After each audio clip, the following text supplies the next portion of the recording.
இந்த உலகத்திலேயே தமிழுக்கு மட்டும்தான் கடவுள் வாழ்த்து என்ற தகுதியை கொடுத்து எழுந்து நின்று அந்த வாழ்த்தை சொல்லக்கூடிய ஒரு முறைமை வந்திருக்கிறது. நம்மில் பல பேருக்கு தமிழ்த்தாய் வாழ்த்தை பாடத் தெரியும். ஆனால் பல பேருக்கு அதன் பொருளோடு சேர்த்து பாடத் தெரியாது. என்னை கேட்டால் மொழி என்பது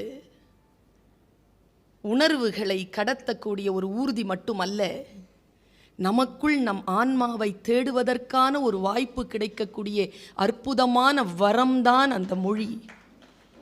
நான் யோசித்து பார்க்கிறேன். நீராறும் கடல் உடுத்த நிலமடந்தை கெழிலொழுகும் சீராறும் வதனமென திகழ் பரத கண்டமதில். மனோன்மணியம் சுந்தரனார் தான் எழுதிய மனோன்மணியம் என்கின்ற நாடகத்தில் எழுதிய பாயிர பாட்டு எல்லோருக்கும் அதை பாட தெரியும். 30 ஆண்டுகளாக 40 ஆண்டுகளாக பாடுகிறோம். அந்த மொழி சொல்லுகின்ற வல்லமை என்ன? நீர் நிறைந்த ஆறுகளை கடலாக கொண்டிருக்கக்கூடிய இந்த பூமி இருக்கிறது இல்லையா, அது பெண்ணாம். நீர் நிறைந்த ஆறுகளை கடலாக உடுத்தி இருக்கிறாளாம் நிலப்பெண். நீராறும் கடல் உடுத்த நிலமடந்தை சீராறும் வதனம் என திகழ்வது பரத கண்டம்.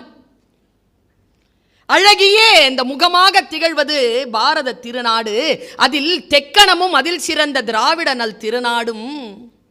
நெற்றி இருக்கு இல்லையா, அந்த பாரத தாயினுடைய அந்த முகம் இருக்கு இல்லையா, உலகத்தாயின் உடலிலே பாரத தாயின் முகம், அதில் இருக்கக்கூடிய நெற்றி தென்னிந்தியாவாம்.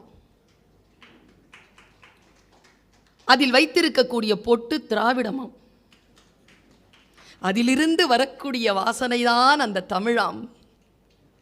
அத்திலக வாசனை போல் அனைத்துலகும் இன்பமுற எத்திசையும் புகழ் மணக்க இருந்த பெரும் தமிழனங்கே.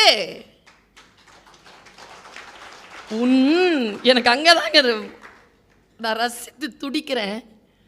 உன் சீரிழமை எத்தனை வருஷம்?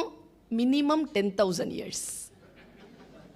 உன் சீரிழமை திறம் வியந்து செயல் மறந்து வாழ்த்துதுமே என்ற அந்த பாட்டை பாடுகின்ற பொழுதெல்லாம் உள்ளத்தில் எழுச்சி உண்டாகி நரம்புகளெல்லாம் தமிழ் தேன் பாய்ந்து நானும் தமிழனாக தமிழ் தேசத்தில் தமிழ் பேசுகின்ற ஒரு சூழலில் பிறந்தமைக்காக பெருமை கொள்ளக்கூடிய அந்த வினாடி தமிழ்த்தாய் வாழ்த்து பாடுகின்ற ஒவ்வொரு வினாடியிலும் நிகழ்கிறது.